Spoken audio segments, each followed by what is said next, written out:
Mute कर लो आप। नमो अरिहन्ताणं, नमो सिद्धाणं, नमो आयरीयाणं, नमो वज्रायाणं, नमो लोये सवसाहुणम्।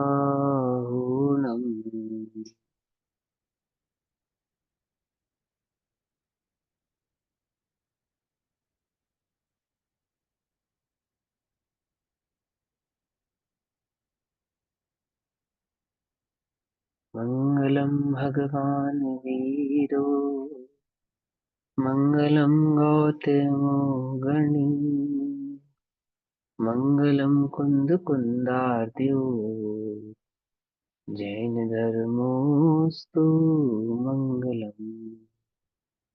सर्व मंगल मांगल्यम, सर्व कल्याण कारकम, सदानां सर्वधर्माणां, जैनम जयतु शासनम्।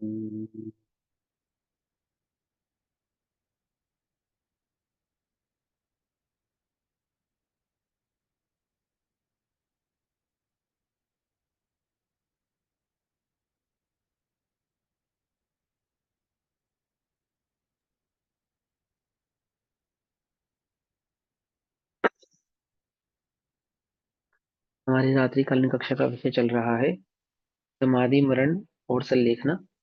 समाधि मरण संलेखना की चर्चा हम सभी पूजनीय आचार्य छोटे दादा श्री हुकुमचंद भारत जी के माध्यम से लिखी गई पुस्तिका के आधार से कर रहे हैं।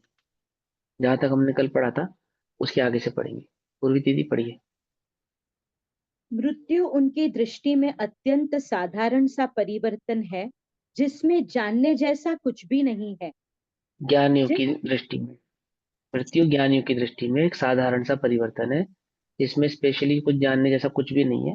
मात्र परिवर्तन है, पुद्गल का परिवर्तन मात्र है। गति से गत्यांतर या पुद्गल का परिवर्तन मात्र है, इससे अधिक कुछ नहीं है। ऐसा करो, शुरू करो।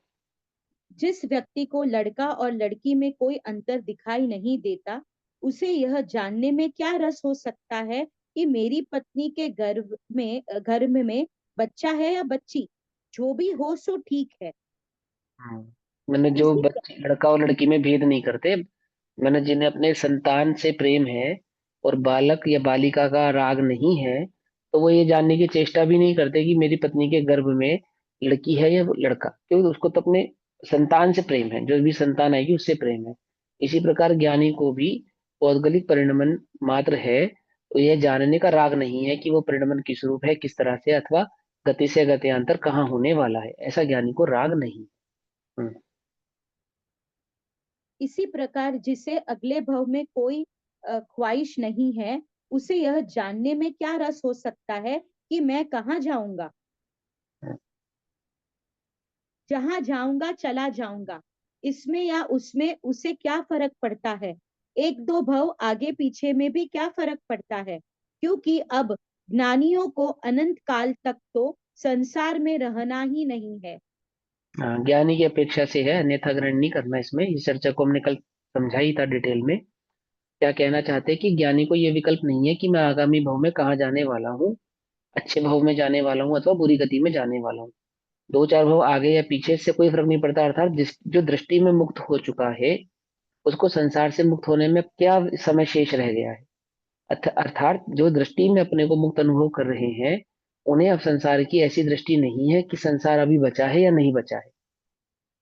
क्या समझे? समझे ना? मैंने जो ध्यान मग्न है, उसको क्या इस बात से फर्क पड़ता है कि अभी सामने कोई बैठा है या नहीं बैठा है। आंख खोलकर तो वो देखना चाहता है जिसको बाहर में रस है। समझे ना? जिसको ध्यान में रस है वो आंख खोलने की चेष्टा ही क्यों करेगा। ऐसे जिसको आत्मा में रस है, जिसकी दृष्टि से संसार छूट गया है, उसको ये विकल्प नहीं है कि अब संसार कितना बचा है अथवा कितना नहीं बचा है। बचा है तो भी ठीक, नहीं बचा है तो भी ठीक, क्योंकि दृष्टि मुक्त को ही मुक्त माना गया, मुक्त कहा गया। क्यों कहा गया मुक्त उसको? क्योंकि वो मुक्ति का अनुभव कर रहा है। ठीक है ना? ये बात तो पक्की है कि जो दृष्टि मुक्त हुआ है वो संसार मुक्त भी अवश्य ही होगा, नियम से होगा। ये तो नियम ही है। परंतु वह इतना निरपेक्ष है कि अभी संसार बचा है या नहीं बचा है, ऐसा विकल्प ज्ञानी की दृष्टि में नहीं है। आगे। एक भाई ने मुझसे पूछा, आप कहाँ जाएंगे?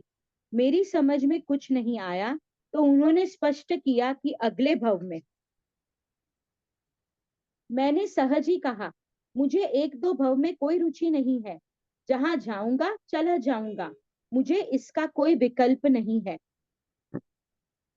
सच्ची बात तो यह है कि मुझे किसी भव में रस नहीं है।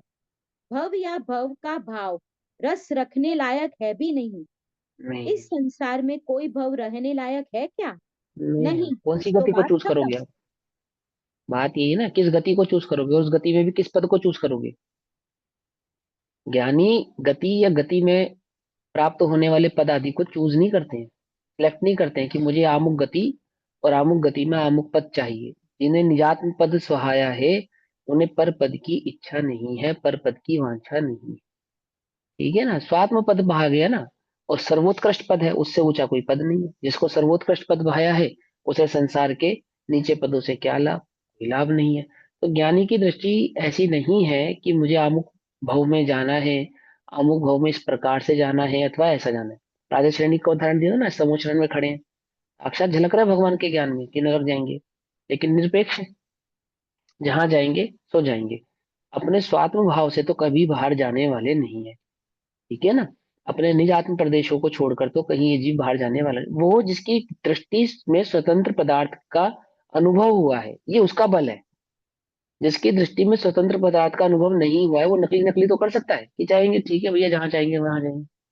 दो प्रकार के जीव, एक जिसको भवों में विश्वास नहीं है, जिसको पुनर्जन्म में विश्वास नहीं है, रिबॉर्न में विश्वास नहीं है, अथवा जिसको कार्मिक सिद्धांतों में विश्वास नहीं है, भगवान की वाणी में विश्वास नहीं है, वो भी ये विचार कर ठीक है भैया, कौन जानता है कि नया भव होगा भी या नहीं होगा। ये उस अज्ञानी की बात नहीं है, ये उस ज्ञानी की बात है जिसने वस्तु स्वभाव की स्वतंत्रता को मूलभूत भाव से पहचाना है, अनुभव से, स्वात्म भाव के अनुभव से पहचाना है। समझे ना, स्वानुभूति से पहचाना है। स्वानुभूति चकासते स्वभावाय भावाय सर्वभावांतर, सभी प्रकार के परिणमनों से जिसने अपने को भिन्न जाना है, सभी प्रकार के परिणमनों से भिन्न जाना है, वस्तु स्वरूप की स्वतंत्रता को पहचाना है, उसे ऐसा कोई विकल्प नहीं है, ऐसा कोई भय नहीं है, निशंकित है वो। निशंकित है ना, सम्यक दृष्टि के निशंकित अंग में समय समय सारजी में आया कि कैसी निशंकता है उसको, कि सप्त प्रकार के भय नहीं है। इस लोक का भय, परलोक का भय, है ना, और आकस्मिक भय, रोग मृत्यु आदि का भय, आदि आदि इस प्रकार के 7 प्रकार के भय उसको नहीं है। तो परलोक यानी कि पर गति में, आने वाली गति में मैं कहाँ जाऊंगा, ऐसा कोई विकल्प ज्ञानी के नहीं। और सुनो, ज्ञानी अपनी गति सुधारने का कार्य करते भी नहीं है। क्या कहा? आगामी भाव, आगामी गति सुधारने का कोई पुरुषार्थ ज्ञानी नहीं करते। जो आगामी भव या गति सुधारने का पुरुषार्थ करते हैं वो ज्ञानी नहीं है, और जो ज्ञानी है वो आगामी भव या गति सुधारने का प्रयास करते नहीं। तो क्या प्रयास करते हैं? वो तो अभी अभी इसी समय तत्क्षण निज आत्म में, निज स्वात्म प्रदेशों में, निज स्वात्म भाव में, अपने चैतन्य भाव में, चिदानंद स्वभाव में ही रमण करने का वो एकमात्र पुरुषार्थ है। अन्य कोई पुरुषार्थ नहीं करते। समझ में बात नहीं? समझे, अन्य कोई पुरुषार्थ उनको भाया ही नहीं है। मैं गति बदल दूं, आने वाली गति अच्छी बना लूं, आने वाले भवों को अच्छा कर लूं, भवों का अभाव करने का पुरुषार्थ है, भवों को सुधारने का पुरुषार्थ नहीं है। समझ नहीं बात? गति से, गति का अभाव करने का पुरुषार्थ है, गति सुधारने का पुरुषार्थ नहीं है। ठीक है ना, तो ऐसा कोई पुरुषार्थ ज्ञानी करते नहीं है, क्योंकि उनकी दृष्टि में ऐसा कोई भाव भी बचा नहीं। चलो भाई आगे। यह चर्चा तो भव की चर्चा है, भव के हम्म। अभाव की नहीं। मुझे भव की चर्चा में कोई रस नहीं। आप किसी आगे भव कहाँ की जाएंगे? ये चर्चा तो भव की है। बोलो भैया तुम कौन सी गति में जाना चाहते हो अब आगे, कि भैया स्वर्ग तो हो जाए, तो ये चर्चा तो भव की है। और ज्ञानी को भव की चर्चा में कोई रस नहीं है। समझे ना, उसको तो किस में रस है? एक चैतन्य चिदानंद स्वात्म आत्म तत्व के अलावा अन्य किसी भी चर्चा में उसे रस नहीं है। और कोई चर्चा उसको सुहाया नहीं है। चलो आगे। किसी भव की चाह को तो निदान कहते हैं, निदान हम्म। संलेखना के 5 अतिचारों में गिनाया है। और मिथ्या दृष्टि की होती है, सबसे बड़ी बात ये है। निदान जो है दोष है, संलेखना का तो अतिचार है ही, और मिथ्या दृष्टि का गुण है ये, निदान बांधना। ठीक है ना। सम्यक दृष्टि के निदान नहीं होता, चाहना ही निदान है। मात्र गति चाहना नहीं, जो भी आप चाहते हैं, चाहत इच्छा ही निदान है। आपको पहले सब समझ ना इस निदान किसे कहते हैं। तो निदान इज इक्वल टू इच्छा, इच्छा को ही निदान कहते हैं। अब जिसमें आपको रस है उसकी आपको इच्छा होगी। अब जैसे हेमचंद मुनिराज खरबूजा में भी कीड़ा हो गए, तो कैसे हो गए? इ- निदान के बल पे ही हो गए। समझे? निदान के बल पे जीव देव भी हो सकता है, और निदान के बल पे जीव एक इंद्रिय दो इंद्रिय पर्यायों में भी जा सकता है। कितने सुंदर पहाड़ है भैया, कितने सुंदर। धन्य है ये पहाड़। तो पहाड़ों की सुंदरता में जिन्हें रस है, वो पहाड़ ही हो जाते हैं। पहाड़ जीव है या नहीं है, बोलो? पहाड़ जीव नहीं है क्या? पृथ्वी का एक जीव है। जिन्हें पेड़ पौधों की सुंदरता में अति रस है। हरियाली बहुत बढ़िया लगती है भैया, बस चारों तरफ हरियाली हरियाली हरियाली हरियाली। होनी चाहिए नहीं होनी चाहिए हरियाली? अभी कोई पर्यावरण प्रेमी हो तो वो क्या कहेगा हमें कि भैया ये पोल्यूशन फैलाने वाले लोग हैं, इन्हें हरियाली पसंद नहीं है, ऐसे कहेगा ना। हमें एंटी एंटी क्या समझेगा? एंटी प्लांट समझेगा। एंटी प्लांट समझेगा वो, है ना, एंटी एनवायरमेंट। लेकिन ऐसा नहीं है, ज्ञानी को ऐसी दृष्टि नहीं है। क्या हो जाएगा? पेड़ पौधे ही बन के जन्म लेने लगेगा। समझ नहीं बच्चे, समझ में? पेड़ पौधे ही बन के जन्म लेने लगेगा। ऐसा नहीं भैया, बर्फ बहुत प्यारी लगती है, दूर दूर तक लोग जाते हैं बर्फ देखने के लिए।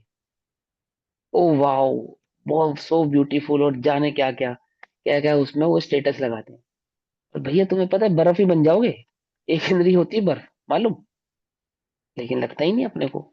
ज्ञानी को ऐसा कोई विकल्प नहीं है, ऐसा कोई भाव नहीं है कि उसे विश्व में कोई भी वस्तु आकर्षित करती हो, सुंदर लगती हो, उसे भोगने की उसको इच्छा हो। भोगना माने नेत्रों से देखना भी भोगना है, कानों से सुनना भी भोगना है।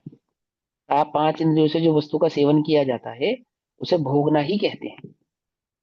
ऐसे 5 इंद्रिय के सेवन को यानी कि भोगने की उसे कोई इच्छा नहीं है, कोई विकल्प नहीं है। एक बार स्वर्गों में तो जाकर देखूं कैसा होता है।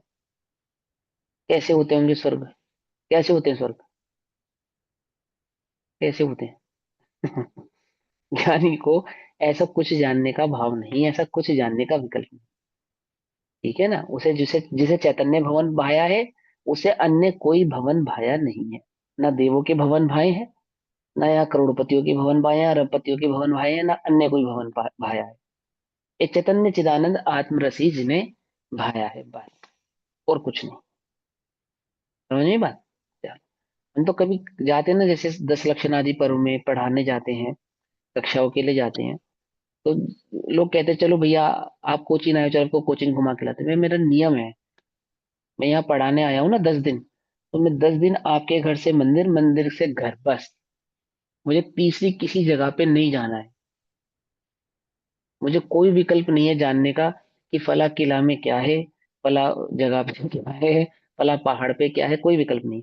ऐसा नहीं कि मैं घूमता नहीं हूँ, ऐसा नहीं है। लेकिन मैं ये बात स्पेशली ये बात इसलिए कह रहा हूँ, यदि आप 10 लक्षण पर्व आदि में पढ़ाने जाते हैं, या इस प्रकार से धार्मिक कार्य से कहीं जाते हैं, तीर्थ यात्राओं पे कहीं जाते हैं, तो वहां आपका तात्पर्य सिवाय भगवान, धर्मशास्त्र, धर्म सभा, धर्म भाव के अलावा अन्य किसी में रुचि नहीं होनी चाहिए। वो मंदिर की नक्काशी में भी ये रुचि नहीं होनी चाहिए कि इस अमुक मंदिर की नक्काशी बड़ी सुंदर है। मंदिर की अनुमोदना होना होना अच्छी बात है, और वो जो नक्काशियों में तुम्हारा चित्त है, वहां सोना लगा है या चांदी लगी है, आदि आदि, ये सब ज्ञानियों के देखने, रमने, करने योग्य भाव नहीं, ये तो सब रागियों का काम है। बोलो भैया, समूह की रचना कैसी है, और इसमें कोई त्रुटि तो नहीं है, ये किसका काम है? मुनिराजों का काम है, श्रावकों का काम है, या वो देवों का काम है? बोलो। देवों का काम है ना, कुबेर को दिए ना वो, इंद्र का काम है ना वो। क्या कहा? बात समझ में ही नहीं? मैंने जिसको जैसा राग है उसको वैसा कार्य है, समझे ना। उसको दे दिया भाई, तुम्हारा ये तुम्हारा काम है। श्रावकों का क्या काम है, मुनिराजों का क्या काम है? समूह शरण में प्रवेश करने से पहले मुनिराज देखेंगे समूह शरण। हाँ भैया ये तुमने, ए कुबेर इधर आओ। जी महाराज। ये क्या, ये विधि इधर ऐसे कैसे बनाई है, इसको ठीक करो। ठीक है? उनके, वे वो गणधर मुनिराज, जिनके जिनकी उपस्थिति के बिना दिव्य ध्वनि नहीं करने वाली, बोलो उनका क्या काम है वहां पे। सीधा सीधा एक दिव्य ध्वनि से मतलब है, बस, अन्य कुछ नहीं। वह समूह कितना विशाल है, कितना सुंदर है, कैसा बनाया है, कैसा नहीं बनाया है, इस सब जानने का कोई उद्देश्य ही नहीं है उनका। जानते सब हैं, ऐसा नहीं है जानते कुछ नहीं है, लेकिन जानने का उद्देश्य नहीं है। क्षेपक्षम ज्ञान में सब है, लेकिन उद्देश्य बिल्कुल भी नहीं है कि मैं उसे जानूं, मंदिर में प्रवेश करके ही मैं ये जानूं। जो जो वक्ता है, जो ज्ञानी है, जो धर्मात्मा है, ज्ञानी भी नहीं है, धर्मात्मा भी है, वक्ता भी है, अगर आप धर्म रुचि से धर्म अभ्यास के लिए करने कराने के लिए जा भी रहे हैं, तो बिल्कुल ये विकल्प से जाना ही नहीं चाहिए कि हम राजस्थान गए, चलो भैया अब राजस्थान घूम लेते हैं। फला गए तो चलो फला जगह घूम लेते हैं। घूमने जा रहे हो, आप पढ़ने जा रहे हो, क्या करने जा रहे हो, बताओ। वक्ता की बड़ी जिम्मेदारी है ये, बहुत जिम्मेदारी से उसको अपने इस कार्य को निर्वाह करना चाहिए। श्रावक तो कहेगा, वो तो रागी है, कि पंडित जी चलो चलो आपको घुमा लाते हैं। क्यों घुमा लाते हैं, घूमने आए हैं क्या। भव भवन में जीवर घूम चुका, कण कण को जी भर भर देखा है। सुबह तो ये पूजा पड़ी, शाम को कह रहे चलो कहीं घूमने चलते हैं। कहाँ घूमने चलते हैं। जब भवन में जी भर तू घूम चुका है, तो कण कण को तू जी भर देख चुका है, तो क्या अभी भी कुछ देखने के लिए बचा है क्या, या अभी भी कुछ घूमने के लिए बचा है, बचा है। ये ज्ञानियों की दृष्टि नहीं है, बिल्कुल भी नहीं है। कि चलो आप अब कहाँ, हम आपको आपकी फैक्ट्री दिखा के लाते हैं। बोलो देखे या नहीं देखे, कि बुरा मान जाने दो से, कभी मत जाना, बिल्कुल नहीं जाना। या अभी कौन सा हमने अपनी फैक्ट्री का त्याग कर दिया, कभी हमने अपना कौन सा घर का त्याग कर दिया। भाई 10 दिन के लिए तो हमने सब कुछ त्याग कर दिया, जब हम अपना व्यापार छोड़कर आए ना तुम्हारे पास, अपना घर छोड़कर आए ना, तो क्या देखना है, तुम्हारा व्यापार और तुम्हारा घर, क्या देखना है। हम अपना आत्मा देखते हैं, तुम्हें आत्मा दिखलाने लाए हैं। तुम हमें ये मत दिखाओ राग रंग की वस्तुएं, कि हम तुम्हें अपना घर दिखाएं, हम तुम्हें अपनी फैक्ट्री दिखाएं, आदि आदि दिखाएं। ये सब देखने में रुचि नहीं है हमारी। बात समझ में आई? क्या देखना है हम, हमने आत्मा देखा है, हम आत्मा दिखलाने आए हैं, तुम्हारा कुछ देखने नहीं आए हैं। तुम आत्मा देखो कैसा है, तुम देखो ये वस्तु स्वरूप कैसा है। समझ में आई बात? ऐसे बल से जाना चाहिए, इतने बल के साथ रहना चाहिए। एक वक्ता की जिम्मेदारी है ये। तो जो चाहते ना कि हम दूर भगावें बुरी रीतियां, सुखद रीति का करे प्रचार, ये एक बुरी रीति है। क्यों नहीं प्रभाव पड़ता, धर्म का प्रचार करना चाहते हो, धर्म भावी होकर धर्म का प्रचार धर्म भावी होकर धर्म का प्रचार होना तो संभव है। बिना धर्म भाव के धारण किए बिना धर्म का प्रचार होना संभव नहीं है। जिन्हें मात्र प्रचार की आशंका है, आकांक्षा है, उन्हें तो प्रचार होता ही नहीं है, उनके माध्यम से बिल्कुल भी प्रचार नहीं होता। तिल मात्र भी नहीं होता, तिल मात्र, तिल रत्ती मात्र भी नहीं होता, होता ही नहीं है। और जिन्हें भाव धर्म भाव धारण किया है जिन्होंने, उन्हें प्रचार की आवश्यकता नहीं पड़ती, स्वतः ही होता है, स्वतः ही होता है। समझ नहीं बात? तो क्या है, जैसे जैसे भव की रुचि नहीं है, कौन से भव की रुचि नहीं है ज्ञानी को, परभव की। इस भव की भी रुचि नहीं है, इस भव की भी, इस भव की भी, ऐसा कोई विकल्प, ऐसी कोई रुचि नहीं है। निदान है, हम तुम्हारा घर देख लें, तुम्हारी फैक्ट्री देख लें, तुम्हारी इनकम जान ले, आदि आदि, ये सब निदान है, निदान है, हमें नहीं जानना। आई बात समझ में या नहीं समझ में आई? नहीं, इतना बल होना चाहिए, उतने हाँ बल के सर। साथ प्रवेश करना चाहिए इस मार्ग में। हाँ जी। सर, इसी भाव के कारण उनका इतना वचन बल होता है कि जो सुनते हैं हम लोग, तो हमको भी उसका असर आता है। बिल्कुल आएगा, हमें बिल्कुल आएगा। बिल्कुल, हाँ, जिस जिस रस श्रद्धालुआ। में जिस रस में डूब कर कोई बात कही जाएगी, है ना, रस में डूब कर, तो उसे रस का तो प्रभाव पड़ेगा ना। समझे नहीं? वो महात्मा गांधी की कहानी आती है क्या, कि एक बच्चा मीठा बहुत खाता था, तो उसको बापू के पास ले गए, कि आप अगर कहेंगे तो ये मीठा खाना छोड़ देगा, कम कर देगा। तो महात्मा गांधी ने क्या कहा उसको, तुम कल आना। ऐसा करते करते कितने 15 दिन गुजार दिए। फिर 15वें दिन बाद महात्मा गांधी ने उनसे कहा बच्चे से, कि बेटा तू मीठा नहीं खाना, है ना। तो बापू से पूछा कि आप ये बात तो 15 दिन पहले भी कह सकते थे। तो उन्होंने कहा कैसे कह सकता था, मैं खुद खाता था। हम्म, मैं ऐसे कैसे कह सकता था, मैं खुद उसका भक्षण कर रहा था, मैं कैसे, किस बल से कहता उसको तू छोड़ दे। हम्म, तो पहले मैंने छोड़ा है, अब मैं उसको कह सकता हूं कि अमुक कार्य तेरे करने योग्य नहीं। आई बात समझ में? ऐसा पता है आपको, आचार्य जब प्रायश्चित देते हैं मुनिराजों को तो स्वयं भी प्रायश्चित लेते हैं। प्रायश्चित देने का प्रायश्चित लेते हैं, मालूम? जब आचार्यों के समक्ष मुनिराज प्रायश्चित लेने जाते हैं ना, कोई गलती अगर उनसे हो जाती है, कोई त्रुटि हो जाती है, कोई दोष लग जाता है, दोष जानने के बाद जब आचार्य उनको प्रायश्चित देते हैं, फॉर एग्जाम्पल आचार्य ने प्रायश्चित दिया कि कल तुम्हारा उपवास है, तो स्वयं आचार्य भी एक प्रकार की रसिका ग्रहण कर लेंगे, उपवास नहीं ग्रहण करेंगे, रसिका। अब ऐसा क्यों करते हैं आचार्य? क्योंकि आचार्य के संग में तो एक मुनिराज तो है नहीं। मान के चलो उन्हें एक दिन में 20 प्रायश्चित देने हैं, तो 20 प्रायश्चित लेने भी हैं। समझे नहीं समझे? समझे मेरी बात को? तो हर प्रायश्चित के बदले स्वयं भी प्रायश्चित लेते हैं, प्रायश्चित देने का प्रायश्चित। ओहो, आप क्या समझते हो? प्रायश्चित देने का भी प्रायश्चित ग्रहण करते हैं आचार्य। यह भैया आमुख को ऐसे क्यों प्रायश्चित दिया। करते हैं? हाँ ऐसा करते हैं, दोष है ना वो भी। वो भगवान आत्मा है, उसको प्रायश्चित तो वो देना पड़ा प्रायश्चित दिए तो, है। क्योंकि आप बताते हो ना कि 20-20 हजार मुनिराजों का हाँ संग हो तो तो 100 मानव प्रायश्चित, तो 100 प्रायश्चित ग्रहण करेंगे, लेकिन वो प्रोपोर्शनल में। जैसे उसको उपवास किया, एक को उपवास का प्रायश्चित किया, तो उसके बदले स्वयं रसिका कर ली कि मैं कल नमक नहीं का सेवन नहीं करूंगा, उसका कल का उपवास है ना, तो कल अब इनका नमक का त्याग हो गया। ऐसे अन्य को कोई प्रायश्चित दिया तो एक माला फेरने का प्रायश्चित स्वयं ले लेंगे। अन्य को कोई प्रायश्चित दिया तो एक अधिक समय या एक अधिक, एक पहर सोते हैं तो नहीं सोने का नियम ले लेंगे, एक पहर भी नहीं लेटने का नियम ले लेंगे, आदि आदि। इस प्रकार से प्रायश्चित के बदले स्वयं प्रायश्चित ग्रहण करते हैं आचार्य। पढ़ो अभी आप वो पढ़ रहे हो ना, मूलाचार पढ़ रहे हो? रतनगण नहीं, भगवती शाक्ताचार्य और आराधना भगवती और आराधना रतिगण जी। श्रावकाचार्य। संयम प्रकाश है, मूलाचार आदि है, जब पढ़ेंगे आप तो इनमें ये सारे मूलाचार भाव तो आएंगे। नेक्स्ट नेक्स्ट लगाएंगे। हाँ, तो ये सब भाव पढ़ने में आपको वहां पे आएंगे। पढ़ तो रहते सुबह के समय, आप लोग कर तो रहते स्वाध्याय। भगवती आराधना जी कर रहे हैं ना अभी भगवती सुबह। आराधना में भी आएगा मेरे ख्याल से, भगवती अभी तक आराधना तो नहीं में आया। भी आना चाहिए, है ना? मतलब वो आचार्य जब प्रायश्चित देते हैं तो स्वयं प्रायश्चित ग्रहण करते हैं। तो मैं क्या समझाना चाहता हूँ आपको कि उन्हें कोई रस नहीं है, इतने वीतरागी हैं। ज्ञानी, प्रत्येक ज्ञानी की यही दशा है, समझे? क्यों, ये कैसे है? तभी तभी तो इतना बल है कि महल छोड़कर जंगल में चले गए रामचंद्र जी। और किस बात का बल है?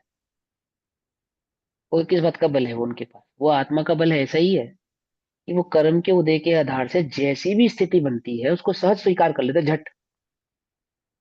एक सेकंड में। अपने को तो अपने ही बेड का कोना बदलना पड़े तो नींद नहीं आती, क्या कहा? होता है ऐसा? नहीं होता। अपना बेड होता ना जिस कोने पे डेली सोते, उसको छोड़ के दूसरे तरफ सोना पड़े तो नींद ना आए, करवट ही बदलता रहे। विज्ञानी कितना सहज है, पूरा महल छोड़ के जंगल, एक समय में पहुंच गए। विचार भी नहीं किया, विकल्प भी नहीं किया, जाना चाहिए या नहीं जाना चाहिए, क्या करना चाहिए, विकल्प नहीं, रास्ता से स्वीकार कर लिया जो आ गया। समझे बात? क्या किस आधार से कर लेते हैं वो? क्योंकि उन्हें रुचि नहीं है, पर पदार्थ की रुचि नहीं है, इच्छा नहीं है। पर पदार्थ की जो रुचि है, पर की जो इच्छा है, चाहे वो भव संबंधी है चाहे किसी भी भाव से संबंधी, वही तो निदान है। और ज्ञानी के निदान होता नहीं, ये तो मिथ्या दृष्टियों क्यों होता है? समझ में आई बात? दोष है ये तो। चलो आगे। मुझे किसी विशेष संयोग में कोई रस नहीं है। एक बात हम्म। तो यह है कि मुझे संयोगों में ही रस नहीं है, किसी हम्म। विशेष संयोग में तो बिल्कुल नहीं। पहली बात तो संयोगों में ही रस नहीं है, और किसी विशेष संयोग में तो बिल्कुल भी नहीं है। ठीक है ना? क्या अमुक संयोग में मुझे ऐसा रस रहे। देखो, धर्म धर्मी धर्मायतनों से तो रस है, उसको राग है ना? लेकिन ऐसा राग नहीं है जैसा मिथ्या दृष्टि के राग होता है। गुरुदेव एक बात कहते थे कि मिथ्या दृष्टि को, रागी को राग भी करना नहीं आता। सच्चा राग तो वीतरागियों को ही करना आता है। क्या? जो जो क्वालिटी वाला राग है ना, वो भी वीतरागियों के ही पास है कि किससे राग करना, कितना राग करना, कैसा राग करना। राग की वास्तविक खबर भी वीतरागियों के समक्ष, वीतरागियों के पास। रागियों को तो राग भी करना नहीं आता।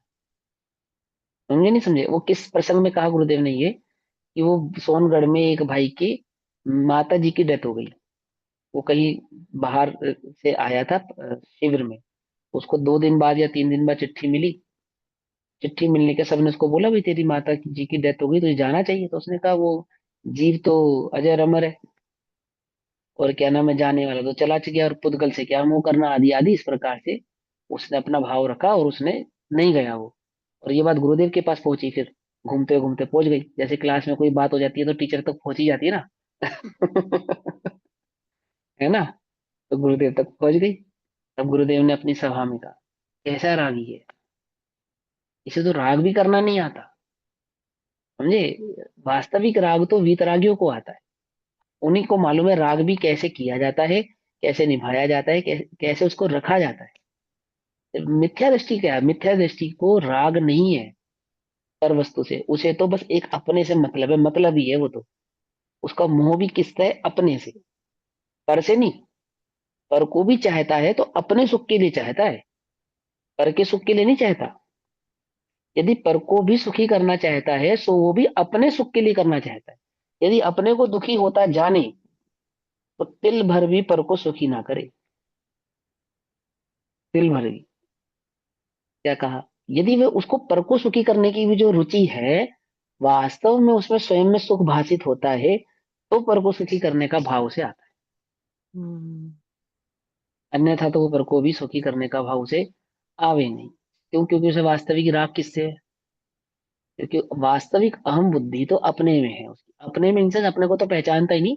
वो देह आदि जो प्राप्त पर्याय है उसमें, उसमें, ठीक है ना। लेकिन जो वीतरागी है वो अपने को भी आत्मा देखते हैं, अन्य को भी आत्मा देखते हैं, और आत्मा का राग आत्मा से निभाते हैं, देह से नहीं निभाते। समझिए बात। गुण स्थान प्रमाण, जिसको जैसा राग होना चाहिए, जिसको जैसा भाव होना चाहिए, उस ऐसे राग भाव को उसी प्रकार से निभाते हैं। चलो भैया आगे पढ़ेंगे। इनका राग जो प्रशस्त राग होता है वो ही फिर सातिशय पुण्य का कारण होता है, जो कि इवेंचुअली मुक्ति में हेल्प करता है। ये पुण्य करेक्ट है मुक्ति ना? में कभी हेल्प नहीं करता। नहीं, पुण्य मुक्ति में हेल्प नहीं मतलब करता। आपसे जब पुण्य पुण्य से फिर मतलब पुण्य वाले वो तो ठीक है, लेकिन पुण्य मुक्ति में हेल्प करता है ऐसा नहीं। अनुबंधी पुण्य, हाँ पुण्यानुबंधी पुण्य वो हाँ, वो सहज ही उन्हें पुण्य आश्रय होता है, वो एक अलग बात है। अपने आप हो जाता है ना, वही कह रही हाँ, हूँ, कसाई सहज। की मंदता आदि से, लेकिन उस पुण्य का मुक्ति में कोई हेल्प, मुक्ति में एकमात्र वीतराग भाव हेल्प करता है। पुण्य हाँ भाव हेल्प नहीं करता, ना पुण्य का उदय हेल्प करता है। मोक्ष मार्ग में आप ये देखो कि केवल ज्ञान प्रकट होने से कुछ समय पूर्व तक उपसर्ग हो सकते हैं। हाँ, वो तो केवल होते हैं। ज्ञान प्रकट होने से कुछ समय पूर्व तक उपसर्ग हो सकते हैं। तो वो उपसर्ग क्या है? पाप का उदय, पुण्य का उदय? पाप का उदय है या पुण्य का उदय? एक बात। दूसरी बात, आत्मा जीव में की पुण्य उससे का उदय। मनोदशा पे, उसके लिए तो किसी का भी नहीं है पहले ना, तो सुनो, उसे। हाँ पहले सुनो। और पुण्य का जो उदय है वो आत्मा में उत्पन्न नहीं होता है। पुण्य के उदय के कारण आत्मा को ज्ञान प्रकट नहीं होता है। पुण्य के उदय के कारण आत्मा में दर्शन प्रकट नहीं होता है। पुण्य के उदय के कारण आत्मा में चारित्र प्रकट नहीं होता है। आत्मा के अनंत गुणों में जो प्रकटपना होता है वो पुण्योदय से नहीं होता है। हम्म, समझना ध्यान से। संयोगक्षम आदि का कर्मादि के अभाव से होना, और उसको जगत में पुण्य आदि कहना, यानी मनुष्य गति मिली है तो पुण्य के अभाव से आधार से प्राप्त हुई है, और नरक गति पापोदय से मिली है, एक इंद्रिय आदिपना पापोदय से मिला है, ये कहना तो एक अलग बात है, जुदी बात है। लेकिन वास्तविक में जो मोक्ष मार्ग में जो सम्यक ज्ञान आदि है, जो मुक्ति का मार्ग है, जो मुक्ति आदि की प्राप्ति है, मुक्ति के कारणों की जो प्राप्ति है, ऐसे सम्यक ज्ञान दर्शन आदि चारित्र आदि, ये कोई पुण्य के उदय से प्राप्त नहीं होते हैं। ये वीतराग भाव से प्राप्त होते हैं, वीतराग भाव से प्रकट होते हैं।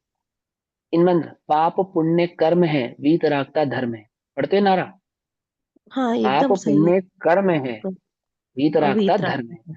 और पंडित सर। टोडरमल जी ने रहस्यपूर्ण चिट्ठी के अंदर उस अंश को भी प्रकट किया है। लोक में मोक्ष मार्ग के अंदर जो हमें देवशास्त्र गुरु आदि का संयोग प्राप्त होता है, वो देवशास्त्र गुरु के संयोग को उपचार से पुण्य का उदय तो कहते हैं। लेकिन वो भी हाँ, किसके लिए? वो भी किसके लिए? वो भी किसके लिए? देखो सुनो, पहले म्यूट करो, डिस्टरबेंस होती है, पहले म्यूट करो। देखो, टीचर मिला, तो टीचर, बहुत आपने टॉप क्वालिटी का टीचर अपने बच्चे के लिए नियुक्त किया, और बच्चे का पढ़ाई में मन ही नहीं है, बोलो वो टीचर क्या करेगा? अब पुण्य की वजह से टीचर तो मिल गया, लेकिन पुण्य की वजह से टीचर का मिलना और बच्चे का पढ़ना, ये दोनों अलग अलग बातें, दो भिन्न भिन्न बातें ही। बच्चा पढ़े तो टीचर पे पुण्य के उदय का आरोप आता है, मैं स्वस्थ हो जाऊं तो हॉस्पिटल पे मुझे ठीक करने का आरोप आता है।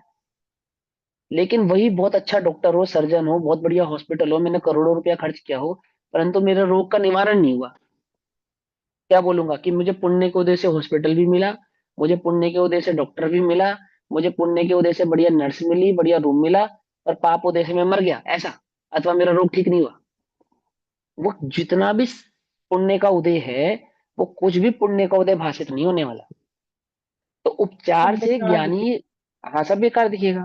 तो ज्ञानी को वो जो देव शास्त्र गुरु का संयुक्त पुण्य का उदय कहा ना, वो उपचार से कहा कि वो मोक्ष मार्ग में लगा है, इस अभाव, इस अपेक्षा से। अज्ञानी को पुण्यानुबंधी पुण्य हुआ, तो पुण्य के संयोगों को उपचार से पुण्य कहा, कि पुण्य के उदय से मम पुण्य उदय, उद, म- मम पुण्य उदय अब आया, प्रभु तुमरा दर्शन पाया, अब तक तुमको बिन जाने, पाए दुख निज गुण हाने। अति पुण्य उदय मम आया, तो क्या कहते हैं, मेरे अति पुण्य के उदय से प्रभु मुझे आपका दर्शन प्राप्त हुआ, ऐसा कहते हैं ना। तो जिसने दर्शन किया है उसके लिए तो पुण्य का उदय है, लेकिन जिसने वो मूर्ति बनाई है उसका भी पुण्य का उदय है ना। बोलो, जिसने उस मूर्ति का निर्माण किया है, और जिसने उस मंदिर में ईंट लगाई, चूना लगाया, गारा लगाया, और आदि आदि कार्य किया, उन सबका, मजदूरों का सबका पुण्य का उदय मानेंगे या नहीं मानेंगे, बोलो। वही मजदूर कल मस्जिद बना रहा है, वही मजदूर परसों हॉस्पिटल बना रहा है, वही किसी शराब के ठेके की ईंट रख रहा है, उसको तो मजदूरी से मतलब है, बोलो उसका पुण्य का उदय है या नहीं है। अब हम क्या कहेंगे कि इस मजदूर का देखो कितना पुण्य का उदय है, और इसे मंदिर बनाने का सौभाग्य प्राप्त हुआ। हम्म। वो मजदूर को फील नहीं होगा जब तक उसके लिए क्या पुण्य का उदय है। उसके लिए तो वही शराब के ठेके की नींव भरना और मंदिर की नींव भरना एक जैसा, एक समान है। उसे तो नींव भरने का या ईंट रखने का पैसा मिलेगा, मजदूरी करने आया है वो। ऐसे ही भगवान का संयोग, हम जैन हो गए, ये हमारे पुण्य का उदय है क्या? एक अपेक्षा से कि जैन कुल मिल गया, ये एक अपेक्षा से हमें पुण्य का उदय कहा जाता है।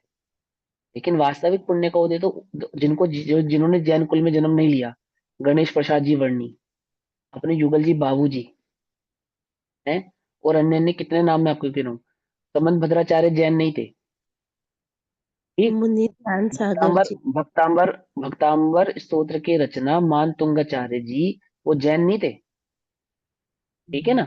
और ऐसे बहुत सारे आचार्य जो जैन नहीं थे, बहुत सारे श्रावक है जो जैन नहीं थे। अब बोलो उनके पुण्य का सिद्धार्थ उदय है माने हम्म, जो जैन ही नहीं थे जन्म से, या उनके पुण्य का उदय माने जो जन्म से जैन होकर भी जैनत को नहीं पहचान पा रही। बोलो किसके पुण्य का उदय, बात समझ में आई नहीं। तो मोक्ष मार्ग में देवशास्त्र गुरु आदि के संबंध में जो पुण्य का उदय कहा जाता है, या पुण्य के कारण जो मोक्ष मार्ग की प्राप्ति होना कहा जाता है, वो उपचार का कथन है उनके लिए जिन्होंने मोक्ष मार्ग को प्रकट किया है। वास्तविक जो मोक्ष मार्ग है वो पुण्य के उदय से प्राप्त नहीं होता है, वो वीतराग भाव से प्राप्त होता है। पाप और पुण्य की दृष्टि से हटाकर उसके अभाव से ही प्रकट होता है। ये बात गांठ बांध लो, गांठ बांध लो। अभी देखो तुम्हारे को पुण्य के उदय से जिनवाणी सुनने को मिल रही है ना, मिल रही है या नहीं मिल रही है, कि हाँ बिल्कुल मिल रही है। क्योंकि हम जिनवाणी सुनने की इच्छुक रहे, इच्छा है हमारी जिनवाणी सुनने की, हम रस से सुन रहे हैं, तो हमारे लिए वो पुण्य का उदय है। अब ऐसे कितने जीव हैं, बंद करो इसे। क्या तुम सारा दिन ये सुनते रहते हो, और क्या नाम है, तुम्हारे पास और कुछ काम नहीं है, ये क्या हाथ में फातमा लगा रखा है। अब बोलो उसके कान में नहीं पड़ रही, वो जैन नहीं है, उसके पुण्य का उदय कहाँ गया। और जो द्रव्यलिंगी आदि होते हैं उनको पुण्य के उदय से तो प्राप्त हुआ, जैन कुल, जिन गुरु जिन धर्म आदि सब कुछ, बोलो उनका कल्याण क्यों नहीं हुआ। चार लब्धियां भी प्रकट कर ली, फिर भी सम्यक दर्शन प्रकट नहीं हुआ। मुनि व्रत धारण अनंत बार ग्रेवे को बुझायो, पहने जातम ज्ञान बिना सुख लेश ना पायो। पुण्य के उदय की क्या कमी थी, बोलो नौवे ग्रेवे तक ऐसे चले गए, यूं ही चले गए, ऐसे तो नहीं चले गए होंगे। मुनि धर्म का जो पालना हुआ, शिवशम ज्ञान जो प्रकट हुआ, 9 अंग 11 पुर का पाठी तो मिथ्या दृष्टि भी है। किसके आधार से, पुण्य के आधार से है या नहीं है, वो पुण्य का उदय है उसको, वो वीतराग भाव नहीं है, 9 अंग 11 पुर का पाठी हो गया, पुण्य के उदय से मिला। लेकिन बोलो मोक्ष मार्ग कितना सदा, क्या सहायक रहा वो मोक्ष मार्ग में, क्या सहायता मिली उससे मोक्ष मार्ग में, उसे कोई सहायता नहीं मिली। वो शेर तो जन्म से जैन नहीं था, और सम्यक दर्शन प्रकट कर लिया, किसके आधार से? पुण्य के उदय के आधार से, वीतराग भाव की रुचि के आधार से। जिन्हें वीतराग भाव की रुचि होती है उनके पुण्य भी सहज होता है। योग आ रहा था ना, तस समय की उसकी योग्यता परिपक्व हो रही थी। योग संयोग, बोलो, शेर, हिरण का शिकार करने वाला वो शेर जिसने अभी अभी हिरण मारा है, उस पापी के पुण्य के उदय से उसे मुनिराजों का आगमन मिला। क्या गजब हो गया! कर तो रहा है पाप, और उदय किसका आ रहा है उसको? पुण्य का। और जो नरकों में सम्यक दर्शन होता है तो वहां कौन से मुनिराज पूछते हैं? क्यों? पुण्य। पुण्य के उदय से सम्यक दर्शन प्रकट होता होगा ना उसको। सम्यक दर्शन होता ना नरकों में भी, तो पुण्य के उदय से प्रकट हुआ। मात्र के उदय वीतराग से भाव की जाति भाव की स्वभाव। दृष्टि करने से प्रकट होता है, पुण्य की दृष्टि से नहीं होता, पुण्य के उदय से प्रकट नहीं होता है। उपचरित कथन है ये, इनमें भटकना नहीं। ऐसा कह के हम पुण्य के को नीचा नहीं कर रहे हैं। पहली बात तो कर्म की अपेक्षा से नीचा ही है। जो जो जिस जाति का पाप है उसी जाति का पुण्य है ना। लेकिन वो जो पुण्य की सहयोगिता है, जो पुण्य का योग है, उसको भी समझा रहे हैं। पर वीतराग भाव के दृष्टि के बिना सम्यक दर्शन प्रकट नहीं होता है, ऐसा वस्तु स्वरूप है, उसकी भी दृष्टि करा रहे हैं ऐसा। तो सर, ये अभी आपने जो बोला एकदम बड़ा स्पष्ट समझ में आया। एक बात पूछना है अभी, जब वीतराग भाव की दृष्टि करने से हमको सम्यक दर्शन प्रकट हुआ, तब उसमें जो गुरु की देशना निमित्त हुई, वो जिस पर आरोप आया, तो वो सातिशय पुण्य कहलाएगा, वो पुण्य का उदय। मतलब ठीक है, वो आरोप आया। ज्ञानी को जो पुण्य का आश्रय ज्ञान। हुआ है वो सातिशय है, अच्छा, अच्छा, अतिशय अच्छा। सहित वाला है, बस इतनी सी बात। ज्ञानी को जो भी पुण्य का आश्रय हो रहा है, हाँ, ज्ञान हाँ, दशा में, ज्ञान अवस्था में, गुण स्थान प्रमाण, जैसे मुनिराज हैं, छठे सातवें गुण स्थानवर्ती मुनिराज हैं, चौथे गुण स्थानवर्ती सम्यक दृष्टि है, पंचम गुण स्थानवर्ती अणुव्रति है। तो इन इन गुण स्थानों में जितना जितना पुण्य का आश्रय है वो सातिशय जाति का ही है, बस इतना समझ लो। उसकी जाति सातिशय है, खत्म बात। ज्यादा उलझने की आवश्यकता नहीं। मिथ्या दृष्टि को भी पुण्य का आश्रय होता है। मिथ्या दृष्टि को जो पुण्य आश्रय होता है उसकी जाति सातिशय नहीं है। और ज्ञानी सम्यक दृष्टि के जो भी पुण्य आश्रय हो रहा है, जिन भी कारणों से हो रहा है, वो उसकी जाति सातिशय। अब ऐसा क्यों है भैया, उसकी जाति सातिशय क्यों है? क्योंकि सम्यक दर्शन जब प्रकट होता है, मैंने क्या कहा, पहले भी समझाया कि प्रकट होते ही साथ सबसे पहले तो क्या होता है कि पाप प्रकृतियों का कितनी ही पाप प्रकृतियों का तो आश्रय रुक जाता है, और सत्ता में पड़े हुए जो पाप कर्म आदि है उनका कन्वर्जन हो जाता है, पुण्य में कन्वर्जन हो जाता नहीं रहता। वो उसी को सातिशयपना कहते हैं। बस इतनी सी बात, और किसी चीज का नाम सातिशय नहीं है। और ज्यादा डिटेल उसकी समझने की आवश्यकता नहीं है। सर है ना। एग्जैक्टली जिन्हें वो पुण्य पूछने की का वो जिन्हें स्वरूप पुण्य ही की ऐसा। रुचि नहीं है, जिन्हें आत्मा की रुचि है, उनके होने वाले जो पुण्य है वो सातिशय हैं। जिन्हें पुण्य की रुचि है, जिन्हें आत्मा की रुचि नहीं है, उन्हें सातिशय पुण्य होता ही नहीं है, होता ही नहीं है। ठीक है ना। हाँ, अब पूनम दीदी आपको कोई क्वेश्चन पूछना था? नहीं, चलो दीदी पढ़ो, पूर्वी दीदी आगे पढ़ेंगे। तो ये कह रही थी पाप और पुण्य दोनों की जाति एक ही है, ये हाँ बोल रही एक थी। ही है, एक ही है, हाँ एक ही है। चलो, एक दो ही है भाव और भिन्न भी है, दोनों बातें समझना। है ना। आत्मा की दृष्टि की अपेक्षा से, सम्यक दर्शन की अपेक्षा से, पाप और पुण्य दोनों की जाति एक ही है। ठीक। और जब तक आत्म स्वभाव प्रकट नहीं हुआ है, उसकी रुचि प्रकट नहीं हुई है, तब तक पाप आदि भाव में नहीं जाना, बिल्कुल नहीं जाना। वहां पुण्य आदि के भाव में ही रहना, उसका उद्यम करना, उसमें अपने आप को बनाए रखना। ठीक है ना। उसकी रुचि नहीं। देखो, किसान गेहूं उगाता ना, गेहूं, वीट, तो मान के चलो 1 टन गेहूं उगा तो 2 टन कचरा उगता है, मालूम? 1 टन गेहूं उगता है तो 2 टन कचरा उगता है, आपो आप ही उगता है। तो 2 टन कचरा उगाने के लिए उसने गेहूं उगाया है क्या? नहीं ना। 2 टन कचरे के लिए तो नहीं उगाया ना, वो तो उसका लक्ष्य तो गेहूं है। ठीक। अब सुनो, ऐसे ही ज्ञानी, जिन्हें जिन्हें वास्तविक वस्तु स्वरूप की खबर हुई है, समझ में आया है, उनका लक्ष्य तो भेद विज्ञान प्रकट करके आत्मसन्मुख होना है। भेद विज्ञान प्रकट करके आत्मसन्मुख होना, उनका लक्ष्य तो वह है। अब वो आत्म लक्ष्य तक जितना पहुंचेंगे, जितना भी पहुंच पाए, उनके पुरुषार्थ पे निर्भर करता है, लेकिन उस लक्ष्य से चलने वालों को दुगुना तिगुना पुण्य का उदय आपो आप ही आता है। पुण्य आश्रम आपो आप ही होता है। समझे? गेहूं तो 1 टन और कचरा 2 टन। कचरा समझते हो?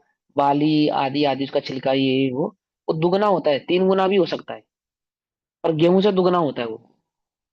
तो जितना आप पुरुषार्थ करते हैं मोक्ष मार्ग के संदर्भ में, राइट वे में, उसमें होने वाला जो पुण्य आश्रम है वो दुगना ही होता है। पकड़ में आया बेटा? अब सुनो, अब कोई कचरा ही उगाने की दृष्टि से खेत जोत रहा है, बोलो उसे कोई लोक में समझदार कहेगा या मूर्ख कहेगा? है? अब तुम पुण्य की ही दृष्टि से जिस धर्म क्षेत्र में कदम रख रहे हो, तो ज्ञानी कहते क्या कर रहा है? ये पुण्य है, ये करने योग्य नहीं है। अब वहां ये है, ऐसा होने पर भी ज्ञानियों के सहज ही होता है।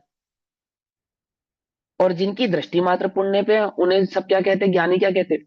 ये मूर्ख है।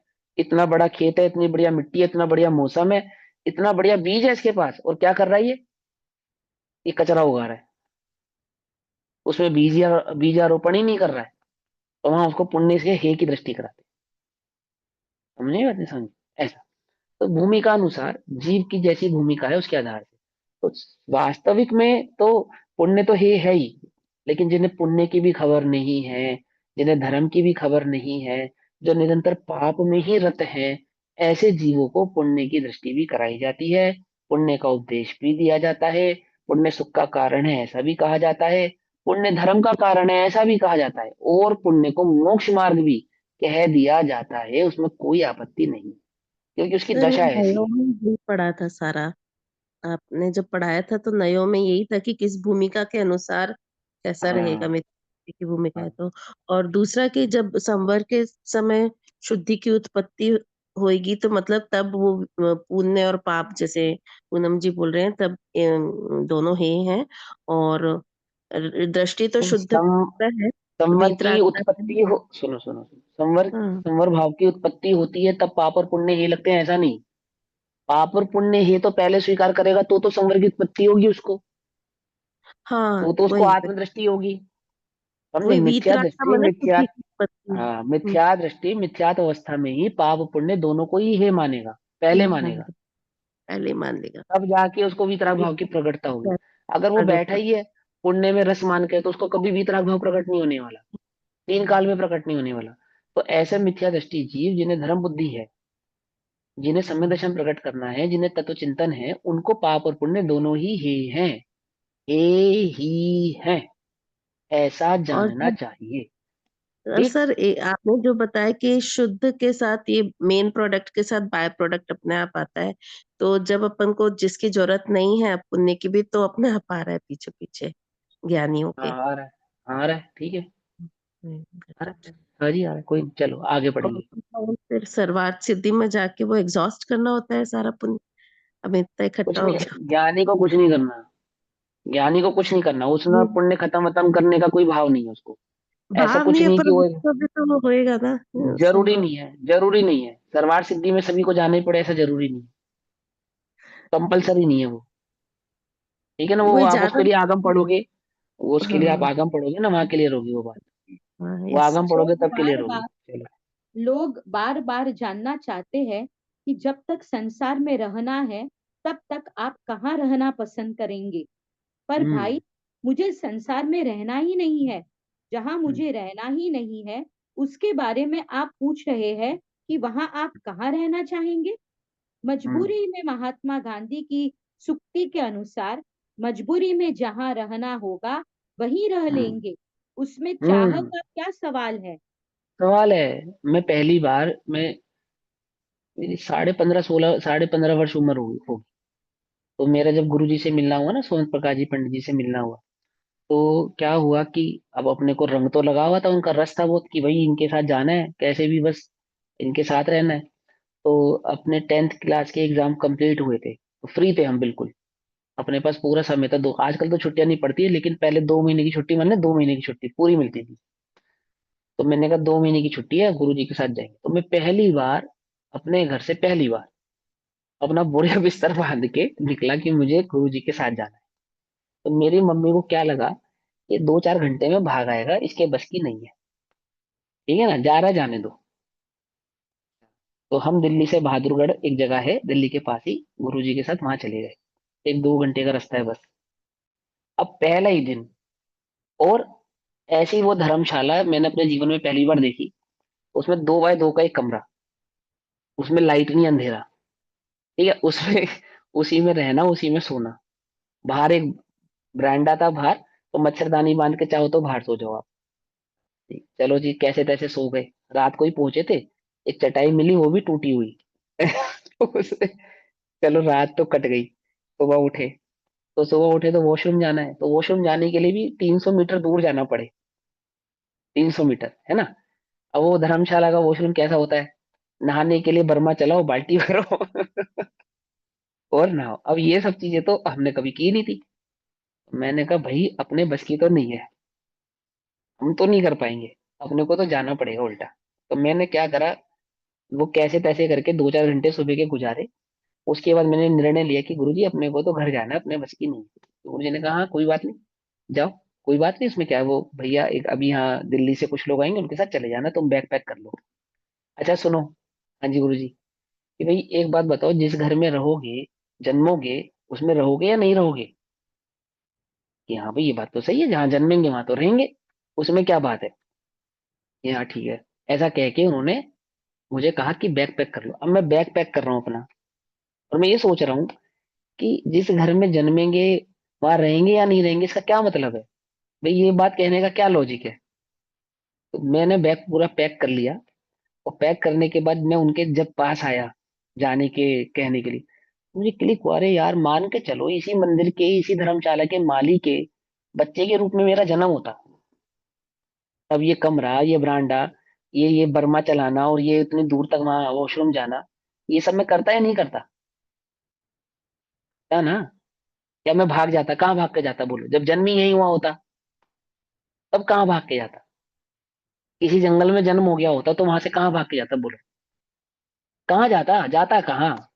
ओ मैंने कहा गुरुजी, मैं कहने तो ये जा रहा था कि मुझे जाना है, बैग पैक कर लिया, और मैं क्या कहना हूँ कि अब मुझे नहीं जाना है। क्योंकि जहां जन्मेंगे वहां तो रहेंगे ना, उसे छोड़ के कहाँ जाएंगे। ये देह मुझे मिली है, मुझे पसंद नहीं है, अब बोलो कहाँ जाऊं, क्या करूं, कहाँ जाऊं, कहीं नहीं जा सकते।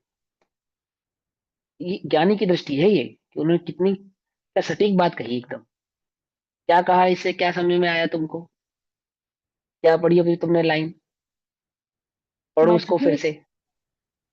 मजबूरी में महात्मा गांधी की सूक्ति के अनुसार, मजबूरी हाँ, में जहां रहना होगा वहीं रह लेंगे, रह उसमें लेंगे। चाह का क्या सवाल है। समझ चाय का क्या सवाल है। नहीं है, मुझे नहीं पसंद है कि भैया, तो ये कोई गरीब बच्चा कहे भगवान तुमने कहाँ जन्म दे दिया, अम्बानी के यहाँ जन्म लेना था मुझे तो। अब भाग के वो अम्बानी के घर में जाएगी, मुझे तो तेरे घर में रहना है, वो रख लेगा, नहीं। नहीं रखेगा। कहाँ जाएगा बोलो, कहाँ जाए, ये नहीं जा सकता। जानी ये बात जानते हैं, भली प्रकार से जानते हैं, उन्हें उन्होंने कुछ चूज नहीं किया है। ये लोग ये कहते हैं कि देखो भैया पंचम काल में तो मोक्ष नहीं है, ये बात तो पक्की है ना, और आप हमें समय दृष्टि लगते हो। हम तो ये जानना चाहते हैं कि आपकी कौन सी गति में जाने की इच्छा है, ऐसा सवाल रखते हैं, कौन सी गति में जाने की इच्छा है। अरे जहां जाना होगा रह ही लेंगे भाई, रहना तो हम यहाँ यहाँ हमको यहाँ अच्छा नहीं लगता, कोई हमें अपना नहीं दिखता, मोहे भावे ना भैया थारो देश, मैं तो धारू दिगंबर वेश, रहूंगा मैं तो निज घर में। और कहीं नहीं रहना। और ये चलो स्वर्ग चले जाएंगे, किसी राजा के पुत्र हो जाएंगे, भोग भूमि में चले जाएंगे, विदेश क्षेत्र कहीं नहीं जाना भैया। और जहां जाएंगे वहां रह लेंगे, क्या जहां जन्मेंगे सो वहां रह लेंगे, उसमें क्या है, उसमें क्या आपत्ति है, आपत्ति नहीं है। लेकिन हम चूज करें, नो ऑप्शन। जन्म लेने से पहले चूज किया था, ये काम करो भैया, मम्मी तो देना ये वाली और पिताजी देना ये वाला, और भाई बहन देना ऐसे, और घर देना ऐसा, और देश देना ऐसा, क्या सोच के जन्मे थे क्या? और शरीर ऐसा मिलना चाहिए? कुछ नहीं। क्या चूज कर आए बोलो? अब जो माँ बाप मिल गए, मान लो काणी माँ मिली होती, फिर अंधा बाप मिला होता, फिर तो उसको पिता नहीं कहते, उसको माँ नहीं कहते, भाई को भाई नहीं कहते, बहन को बहन क्या नहीं कहते बोलो? क्या क्या डिनाई करोगे, क्या क्या डिनाई करोगे? पत्नी तो चूज कर ही लेते हम, माँ बाप और भाई बहन तो चूज नहीं कर पाते। और संतान भी चूज नहीं कर पाते, वो भी हमारे हाथ में नहीं है ना? आजकल तो है ना वो थोड़ा सिस्टम, वो डीएनए का सिस्टम है ना, आईवीएफ में। नीली आंखों वाला बच्चा चाहिए आपको, गोरी स्किन वाला बच्चा चाहिए, कैसा चाहिए बताओ, वैसा बनाकर दे देते हैं, है ना? तो झूठा है, कुछ नहीं पता। पुण्य का योग है भाई, ठीक है ना? और उसकी क्या कहानी तुमको बताएं?